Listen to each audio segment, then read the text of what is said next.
Hi guys, welcome back, and this time around I've got the KZ ZNA for you. 1+1 hybrid using the 12mm driver, or an upgraded version of the 12mm driver that KZ has been using as of late in their IEMs. And this time around they've used a BA to extend the high frequencies alongside it. The BA, if you actually notice, sits, let me just try and show you to you nicely. The BA sits here laterally on the shell. Let me see if this thing will carry on being focused. It sits there laterally. Okay, that's the driver, the main 12mm driver, and it sits there laterally, so it's not in the nozzle. There we go, you can just get a glimpse of it there. What else can I say? From what I was able to ascertain, it's a revised version of this 12mm driver that they've been using, that first saw light in the ZES, which I'll show to you in a second, and then in the ESX later. And it's using a nice shell, nice enough shell, typical KZ shell, kind of a plastic, high quality plastic, okay, with a nice faceplate as well of it, reminiscent of some models of days past. ZSN, if I'm not mistaken, had a kind of a similarish type of faceplate, but it's got a nice solid look and feel. The usual connectors that they use as well. I'm using a nice HDK QDC cable here on it, not the stock cable. I just as of yet I have not seen a stock KZ cable that's really worthwhile, except for the stock cable that came with the ZES. Actually wasn't too bad, to be honest, wasn't too bad. But anyway, that's not what we're talking about. What we're talking about is the ZNA, and well, what can I say? It's yet another attempt from KZ to implement this 12mm driver that they have in a good way. And I think, although a valid attempt, it's perhaps been not so much a step forward in the right direction, but a step sideways. And I'll explain what I mean. This was the original usage of the 12mm driver, the ZES. Very nice shell, as you can see, solid, full metal shell, or at least it seems like it's a full metal shell. Really chunky build, kind of you can see here that reminiscence of that style of the faceplate that I was talking to you about as well. 12mm driver, and it was basically a great big V shape, loads of bass, loads of very typical KZ signature. The mids were very recessed. We had an initial pin again, which was very relaxed, and the great big dip right after that. So from 2 something until 4K, where it came up again, there was a big dip. Anyway, when I show you the graph section, you'll see better what I'm trying to say. And ultimately, yeah, it gave us a dark sound, which was going to be a great fun for bass heads. But if what we wanted was a little bit more of audiophile quality, a little bit more resolvedness, a little bit more resolution, a little bit more detailed retrieval, if we were to even have any glimpse of or thoughts about soundstage and imaging, so on and so forth, that was not what this was about. This was about just a great big thump in the back of your head. 12mm driver, that's what it can do. A 12mm driver can convey, or a larger driver per se, can convey a sense of physicality to bass, which a smaller driver just will struggle to do. So if you take a 12mm driver and you compare it to a 7 or an 8mm driver, even a 10mm driver, you straight away, the added surface area of the diaphragm conveys precisely that, conveys physicality. It conveys tactability to the bass. It's the same thing as in car audio. You have a 10-inch subwoofer or an 8-inch subwoofer, and you've got a great big 18-inch subwoofer. That 8 and that 10 can produce the same quality bass as obviously the 18-inch produces, and I'm assuming they're all good quality drivers here, so that you understand what I'm trying to convey. But that sense of tactability or physicality that bass conveys in that really low frequency. An 8 or a 10 inch driver will have to really have a good excursion and really move a lot, while an 18 inch, purely because of the size of its cone area, just has to move a millimeter to convey that same physicality. And you know, those of you that have seen public address systems, that have seen PA systems, will attest precisely to that. A large surface cone area coupled to a high efficiency enclosure, horn loaded of some type, or a band pass of some type, that conveys not only a high quality bass in terms of quality but quantity, but also conveys a high degree of physicality.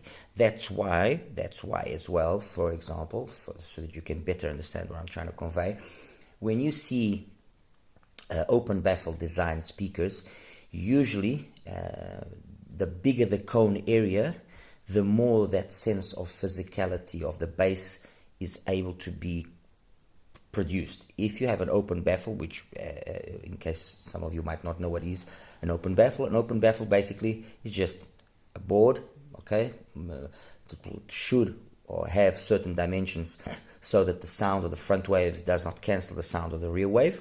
Okay, usually that the dimensions of that board will be coinciding with the wavelength of the lowest frequency you want to reproduce, if not the wavelength, the quarter wavelength, sorry, of the frequency that you want to be produced. So usually open baffle speakers will be large if no alternative means of creating that separation of the two waves is used. Don't want to complicate things here too much, but anyway, if you look at them, you will always see that a large cone-sized area driver is used.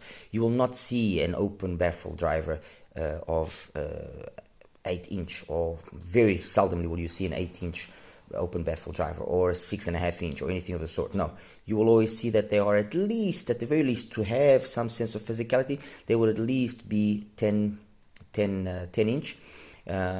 Louder, or some of the drivers that come to mind. Many other vintage drivers were used in that same format. So that's basically what a 12 millimeter driver can bring to the table. A 12 millimeter driver can bring to the table a sense of physicality which smaller drivers cannot.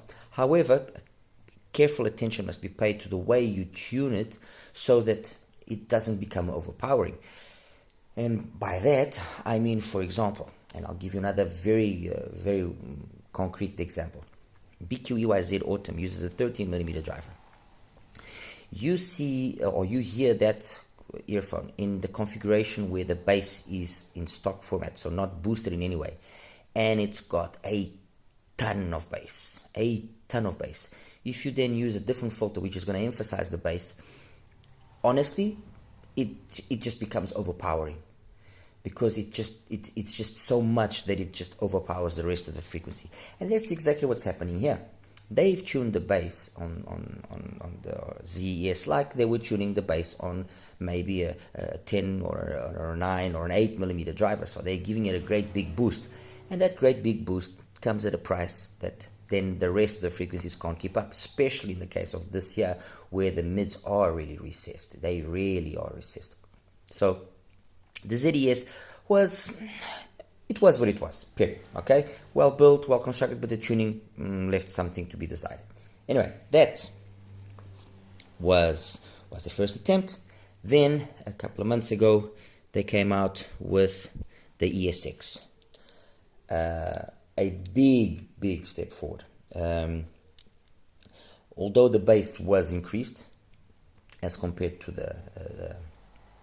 the ZES, so there's more mid bass even. The fact that they also were able to tune the mids in a more engaging manner provided a signature which was more balanced.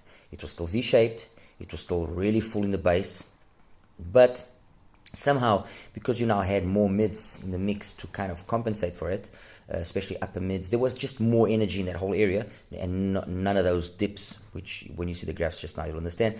It gave us a more entertaining sound, it gave us a more complete sound, where some of the technicalities now were capable of being portrayed correctly. So you did start getting some sense of soundstage, of imaging, of detailed retrieval, all of that.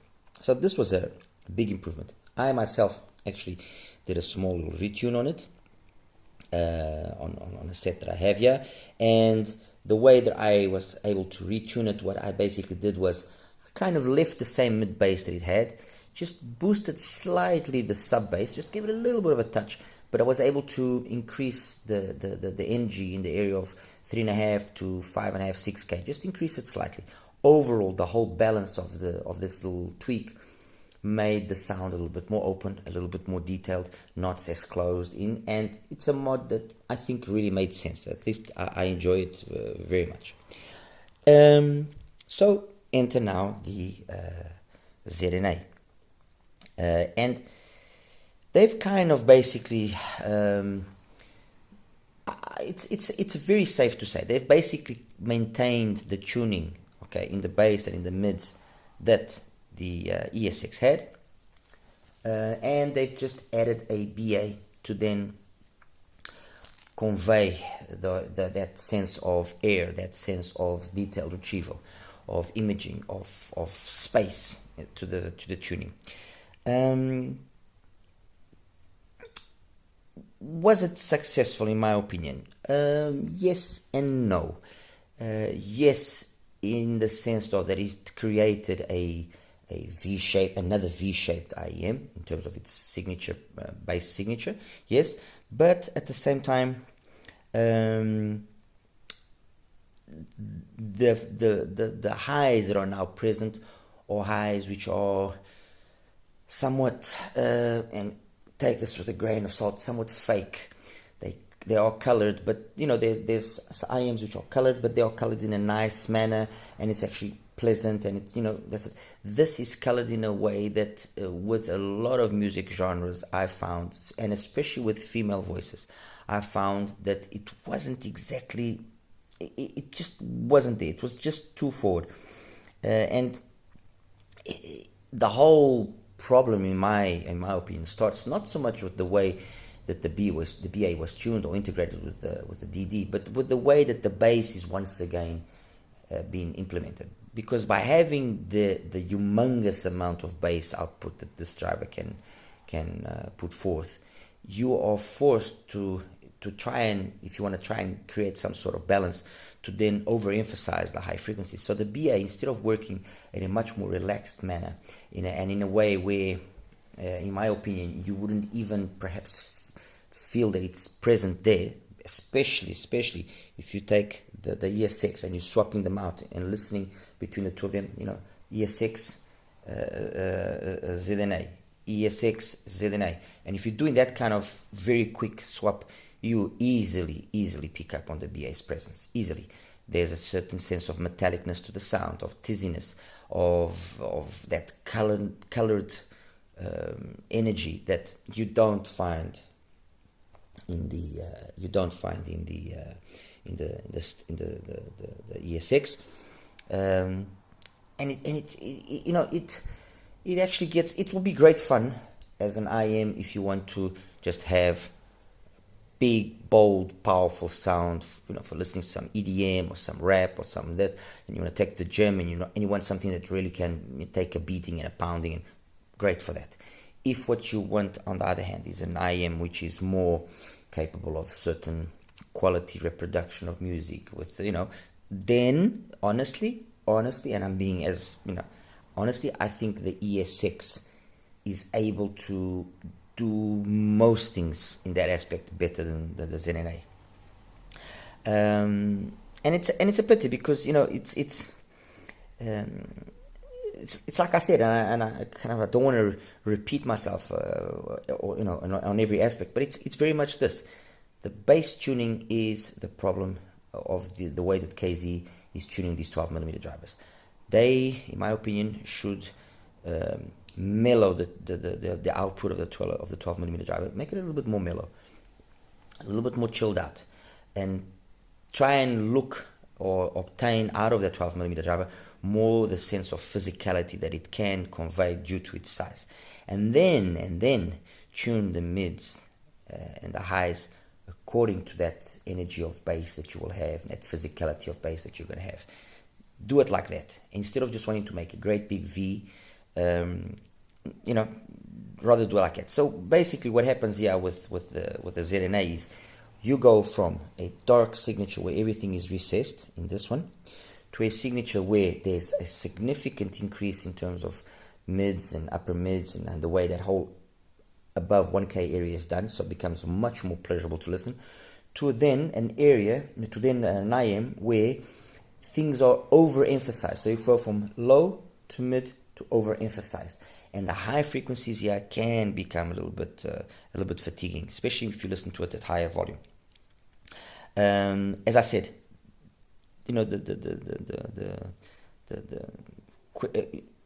the question of there being too much energy makes female vocals just okay, just a little bit too much. Overall timbre and tonality again it's you notice straight away that the sound here is colored. Okay, so you can ask me, but what can we do to try and kind of combat that? Well, first of all, they themselves, to a certain extent, supplied this sort of tips with the ZNA, which is a tip that you can pick up from BQEYZ. It's a wide bore tip with this kind of spiral implementations on the nozzle to the outside of the tip and so on and so forth. Wide bore tips, usually what they do is, some of you will know, is open up the sound. They will give a bigger sense of stage and of detail by opening up the sound, as contrast to a narrow bore which will close down the sound a little bit more and emphasize more the bass. So I get that they tried and used the wide bore tips to try and get that sense of openness of the sound going, but again it comes at a cost, because if the treble is already emphasized too much and you then use a tip which is further going to emphasize that, things are just not going to be going down a really good path. That's my opinion. So you have to choose your tip properly. I ended up using my trusted KB 07 tips, which are also somewhat of a wide bore, as you can see, but compared to the ones that KZ brings, let me just open it up here so I can actually show you. I'll try and pick up here the same size. So these are both the large sized ones. As you can see, there's a difference there, definite difference. With these tips, the ZNA, in my opinion, is performing quite acceptably. Yes, it's still present that great big V. It's still present that monstrous quantities of bass. The treble is not exactly what I personally prefer or what I think should be the tuner they should be aiming for, but compared to the stock tip, these tips, they work very nicely. I have to say they work very nicely. Funny enough, I also used some foams, and I like the way the foams were able to mellow out the upper mids and highs. I like the way they were able to actually keep that under tabs, but it also at the same time overemphasizes a certain amount of darkness, and so it makes the set too heavy, in my opinion. Okay, and yeah, so that's basically it. There's really not much more that I can say. It's a valid attempt. I'm not going to say it isn't. It's a valid attempt. It's a nice build. It's a nicely built IM. Costs $25 to $30 depending on where you're getting it from.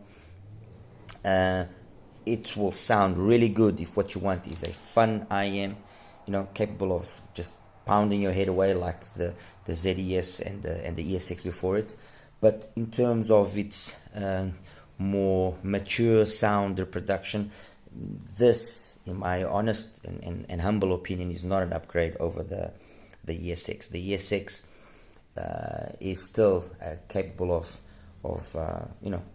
doing a better job in that respect. And then you might ask, why have I got here the CSX? Because if I have to attribute a suggestion or what I consider to be the DD that offers the most potential from KZ, and this is putting aside the EDX Ultra or the EDA Balanced, which I think are two amazing IEMs, very nicely tuned. They play really well. The one IEM which has got a lot of potential, and I'm really keeping my fingers crossed that they will do this little alteration to the sound, is the CSX. The CSX, in essence, is basically a lyre that's got a little bit more bass and a little bit different way that the mids are handled. And with this mod that I've done to it, which I will link my email on the comments or on the description section, and those that are interested, I will gladly explain how you do it. This, with the small mod that I did, which basically entails using a Moondrop KXSS filter on the nozzle and a damper change on the back of the driver. This is a monster. Nice, very nice. And all of this to say that, in my opinion, this is the best single DD that KZ has. Although, unfortunately, not with the tuning that I have here in my hand, but it's the one that shows the most promise. Definitely this nice shell. The driver is really good. I think actually that this driver is perhaps even better than the 12mm driver. And I would like to see the 12mm driver tuned in a similar manner to this, because I think that if it's tuned that way, friends, we have a true single DD contender from KZ. Anyway, guys, just wanted to one last thing I wanted to just repeat is, with regards to the tips, do your due diligence, try them. I wouldn't use the stock ones, that's just me. Try other wide bores with different lengths, different thicknesses of the actual stem. I actually got some pretty decent results using these final audios, so the sound with them was also quite good. So try some different tips on it, just to see if you can maybe come up with a more satisfying and more engaging signature. And yeah, that's it. I'll show you the graphs now next, and see you in the next one. All right, take care. Bye bye. Hi guys, and welcome into the graph section of the ZNA. This is the graph not of the ZNA but of the ZES, the original 12mm. And as you can see here, it's got that dip that I was mentioning. So between roughly 2K and 4, you had this dip, and overall just the level here was way down as compared to the amount of bass that the set was capable of. That's a couple of related peaks there. You don't really notice that. You don't really notice this so much, mainly because, honestly, of this amount of energy. So whatever aggressiveness or sibilance or whatever that might be wanting to show itself here is just drowned out completely. So this was the first attempt. It was a valid attempt, but it just didn't hit the nail on the head. So then they came out with this one, which is the ESX. The ESX, had a little bit more of a mid-bass bump here, extra 2 or 3 dBs, but it's here where the big difference happens. So it kind of has a pinna gain which peaks at just over 2K and then maintains itself nicely plateaued and drops off. And overall, the sound of this was a big improvement over the original ZDS, with much more detail, much more clarity, everything. I did a small mod, which is basically this one that I'm just showing you now, which just gives it a little bit of an extra energy over there, maintains about the mid bass and a little bit of extra sub bass. I mean, it's not really this that's noticed, it's more this here that you comes across. But anyway, that's what I did is not important. What is important is, that's the green one is the ZDS, the original, the red one is the ESX, the second one, and now the black graph is the latest, the ZNA, the 1+1, and you can see straight away what I was talking about. All of them that you see here are using the 07 tip. That's why the peak is there at 7, because it's difficult to actually introduce the whole earphone into the coupler to make the peak be at 8. But they are all using the 07. And again, straight away you can see that in terms of the bass, it's kind of an in-between the previous two iterations. So they've just nicked the mid-bass down a little bit, added a little bit of sub extension, just so it's between the previous two, gave it a little bit more energy here in the 2 to 5K area. And then over there is where you see that, yes, there's a BA added onto the equation. You can definitely see that black line is indicative of the BA. But it's this pronounced V, because I mean we're talking about, let me see here, we're talking about, so roughly 83, we have 90, 84. So we got 14 dBs of gain in terms of the bass. In terms of the mids, we have 84 to 94, 10 dBs. So it's not so much this area here that's the problem, just like I said, but it's again this monstrous amounts of sub bass that it has. And if were it not for this, I actually think that this would have been quite nice. Yes, the BA could have been toned down as well, so as to not be as aggressive and as noticeable, but it is what it is. I mean, I'll just put the ES6 again up so that you guys can see. Definitely you can see there's a BA there working. And yeah, that's it, guys. This is basically the ZNA for you. What I would have liked to see and what I think would have been a really nice tuning to have implemented is something like this here. Okay, this is the CS6 retuned by me. Still got a nice full bass. It doesn't sound as bass heavy as what the graph would be indicative of, but it's this whole area here that is really nice, really very nice. We've got a peak that comes very close to 3K, 2.5, 2.6, 2.7 actually, and it just sounds phenomenal. Honestly, it just sounds phenomenal.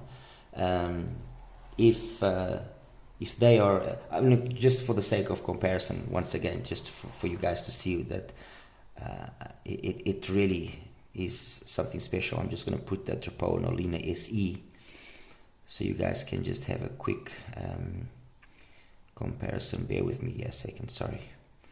Trapo Olina SE, Trapo Olina SE. There we go. Okay, that's the Olina SE. Let me take away the other ones and just leave those two. And I actually put the Olina in red. There we go. Okay. And I'll just align it. And as you can see, my CS6 is very similar in this area from about, let's say, 200 Hertz all the way up to about 8. It's very similar to the Olina SE. The Olina SE, yes, then does have more detail past 10K and really great technicalities. I mean, it's an absolute beast and a little bit less bass. So I guess, yes, if I wanted, I can actually retune the CS6 to bring down the bass here. This is not a problem. I can make the CS6 have a tuning exactly the same as the Olina SE. Would it sound the same? That's a different story, but I can make it visibly at least have a tuning which is the same. So yeah, that's it, guys. Once again, failed attempt. I think that what they should try and do is adjust the tuning slightly so that we get something which is nicer up top. Drop down the bass a little bit as well so that things don't have to be so intense. It's a 12mm driver. Come on, guys, you can have this. You could have it easily down 5-6 dBs and it would lose absolutely no sense of physicality. So keep it within a 10 dB barrier. You could make it peak there at around 9 dBs as compared to the lowest point of the mids, and it would be amazing. Guys, that's it. See you in the next one. Take care. Bye bye.